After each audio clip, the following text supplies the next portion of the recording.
Lalu bagaimana solusi terbaik dari permasalahan tersebut? Apakah prostitusi itu dilegalkan atau diilegalkan? Dan salah satu tokoh di Indonesia yang mendukung adanya legalisasi prostitusi ini adalah yang tadi berapa teh? Hah? 200? Bisa nego lagi nggak? Hah? Kalau 100 ke bawah bisa nggak? Sampai saat ini, kenapa masih banyak orang yang beranggapan bahwasannya dengan cara melegalkan prostitusi, maka hal tersebut dapat mengurangi kekerasan seksual. Dengan cara melegalkan prostitusi, maka hal tersebut dapat mengurangi pemerkosaan. Dan dengan cara melegalkan prostitusi, maka hal tersebut dapat mengurangi penjualan manusia, khususnya perempuan sebagai korbannya. Apakah hanya karena negara-negara barat, negara-negara maju di Eropa seperti Selandia Baru, Austria, Denmark, dan juga Jerman telah melakukan hal ini, kemudian pemikiran ini diserap oleh masyarakat Indonesia agar mereka terlihat keren dengan open-mindednya? Atau karena sebagian masyarakat tidak ingin perbuatan mereka yang tidak sesuai dengan norma ini dapat dilegalkan dan ada undang-undang yang mengaturnya? Atau hanya karena prostitusi ini merupakan salah satu dari kebutuhan biologis maka tidak dapat dihilangkan? Sebelum kita lebih jauh membahas kasus ini, perlu kita ketahui bersama bahwasanya entah legal maupun ilegal, prostitusi ini memunculkan banyak sekali bahaya dan memunculkan banyak sekali trauma. Maka dari itu, prostitusi ini seharusnya tidak dijadikan sebagai salah satu bentuk bisnis konvensional. Hal ini sesuai dengan salah satu wawancara yang dilakukan dengan salah satu PSK yang ada di Selandia Baru. Ia mengatakan bahwasanya prostitusi ini entah legal maupun ilegal, pada dasarnya prostitusi ini mengandung banyak sekali pelecehan, dan dengan cara dilegalkan hal tersebut tidak dapat mengurangi kekerasan yang mereka alami. Salah satu studi lainnya terhadap perempuan yang bekerja sebagai PSK di panti pijat San Francisco mengatakan bahwasanya 62% dari total PSK di sana pernah mendapatkan kekerasan dari pelanggannya. 62%. Ini merupakan angka yang sangat besar, lebih dari setengahnya, di mana jika ada 100 PSK, maka 62 diantaranya itu pernah mendapatkan kekerasan. Hal ini dikarenakan karena pada dasarnya prostitusi ini merupakan salah satu bentuk kejahatan yang berbasis gender. Bagi kalian yang belum tahu gender, secara sederhana gender ini mirip dengan jenis kelamin, yaitu laki-laki dan juga perempuan. Akan tetapi gender ini lebih menjurus kepada isu sosial, di mana gender dibedakan menjadi dua, ada yang feminim dan ada yang maskulin. Feminim ini termasuk sifat keperempuanan, ia cenderung lebih lemah, lebih lembut, dan lebih ingin dilindungi. Sementara itu maskulin merupakan sifat kelaki-lakian, ia cenderung lebih kuat, lebih perkasa, dan cenderung ingin melindungi. Maka dari itu tak jarang jika ada hubungan yang melibatkan maskulin dan feminim, maka si maskulin ini cenderung ingin menguasai si feminim, dan dengan seenaknya ia bisa melakukan apapun terhadap feminim karena ia menganggap feminim sebagai objek yang ia miliki. Ia sebagai tuan berhak melakukan apapun terhadapnya. Mereka yang ingin melegalkan prostitusi ini memiliki beberapa alasan. Alasan pertama, dengan melegalkan prostitusi, maka hal ini dapat meningkatkan keamanan dan juga keselamatan dari PSK itu sendiri.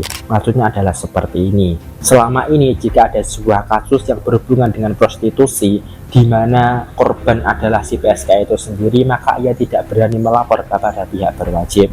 Karena apabila ia melapor kepada pihak polisi, maka ia sendiri yang akan rugi. Karena ia akan disalahkan kenapa ia telah menjual dirinya kepada para pelanggan. Salah sendiri siapa suruh menjadi PSK, maka ia tidak memiliki tempat untuk mengadukan kejahatan yang ia alami. Bahkan yang lebih keji adalah ketika ia melapor kepada oknum polisi, di mana setelah ia melapor, alih-alih polisi tersebut itu melindungi PSK dan mencari pelaku dan juga menyelesaikan permasalahan ini, akan tetapi polisi justru memakai jasa PSK tersebut sebagai imbalan tutup mulut karena ia telah menjual diri. Alasan kedua mereka kenapa prostitusi ini harus dilegalkan karena untuk mengurangi jumlah pemerkosaan yang ada. Ini merupakan pemikiran yang kurang tepat, karena dalam kasus pemerkosaan itu ada yang namanya subjek dan juga ada yang namanya objek. Subjek adalah pelaku dan objek adalah korban, di mana yang perlu diperbaiki adalah subjeknya, yaitu laki-laki sebagai pelaku, karena kebanyakan dari kasus pemerkosaan itu berawal dari isi pikiran laki-laki yang kotor terhadap perempuan, karena mereka kebanyakan menonton video porno.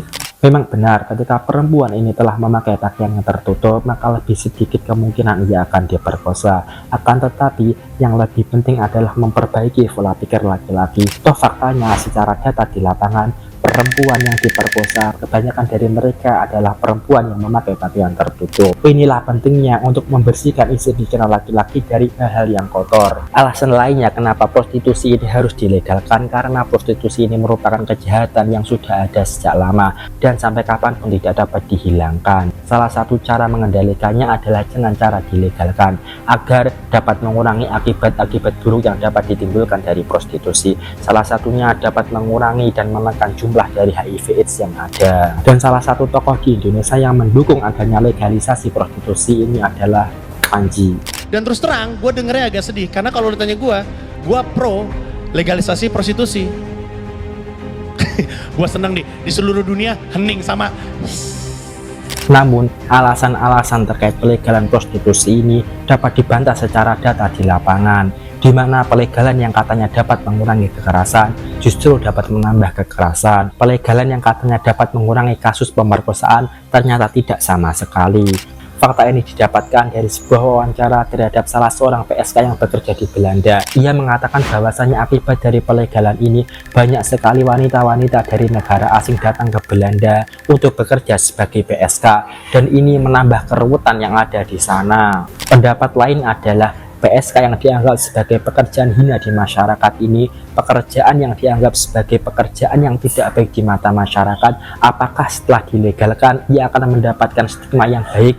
Tentu saja tidak. Hal ini merupakan hal yang sangat sulit karena stigma tersebut sudah tertanam kuat di masyarakat bahwasanya PSK merupakan pekerjaan yang sangat tidak baik dan itu sangat sulit untuk dihilangkan. Para PSK tersebut, walaupun prostitusi telah dilegalkan, mereka tetap akan mendapatkan cemoohan di kalangan masyarakat. Di Selandia Baru, Komite Peninjauan Hukum Prostitusi mengatakan bahwa orang-orang PSK merasa bahwasannya legal prostitusi itu tidak berdampak banyak bagi mereka. Mereka tetap mendapatkan kekerasan, ditandai dengan masih banyaknya rumah bordil yang tetap beroperasi dengan cara memperlakukan para PSK dengan cara yang tidak baik. Mereka tetap mendapatkan kekerasan, walaupun di sana sudah ada undang-undang yang mengaturnya, yaitu undang-undang tentang pelegalan prostitusi dan juga dekriminalisasi terhadap para PSK. Bahkan di Jerman, negara yang legal prostitusi, dari sekian banyak jumlah PSK yang ada di sana, hanya 8% yang mendapatkan asuransi dan terdaftar secara resmi. Itu artinya masih ada 92% dari PSK yang belum terdaftar secara resmi. Yang mana jika salah satu di antara mereka mendapatkan kekerasan, mereka tidak dapat melapor karena mereka tidak mendapatkan jaminan asuransi. Lalu bagaimana solusi terbaik dari permasalahan tersebut? Apakah prostitusi itu dilegalkan atau diilegalkan? Negara yang sangat baik untuk menangani kasus ini adalah negara Swedia, di mana ia menerapkan sistem Nordik. Sistem Nordik adalah membagi prostitusi itu menjadi dua bagian. Yang pertama adalah penyedia jasa, yang kedua adalah pelanggan, di mana bagi penyedia jasa itu dilegalkan, dan bagi para pelanggan itu dilegalkan. Yang mana jika terdapat sebuah kasus prostitusi, yang dikenai sanksi atau hukuman adalah pelanggannya. Di mana hal ini sangat berbanding terbalik di Indonesia. Di Indonesia, di mana ada kasus prostitusi, pasti yang mendapatkan kerugian adalah pihak perempuan. Perempuan akan dicemooh masyarakat, viral di media sosial, dan sebagainya. Dan bagi pihak laki-laki sebagai pelanggan seakan-akan tidak terjadi apa-apa. Dari video yang telah saya paparkan tadi, saya secara pribadi sangat menolak keras terhadap pelegalan prostitusi, karena alih-alih pelegalan tersebut itu dapat mengurangi jumlah kekerasan seksual, justru menambah kekerasan seksual. Alih-alih pelegalan tersebut dapat mengurangi pemerkosaan, akan tetapi tidak sama sekali. Lalu bagaimana dengan kalian? Apakah kalian merupakan tim yang sepakat bahwasanya prostitusi ini legal atau prostitusi ini ilegal? Share di kolom komentar. Sampai jumpa pada video selanjutnya.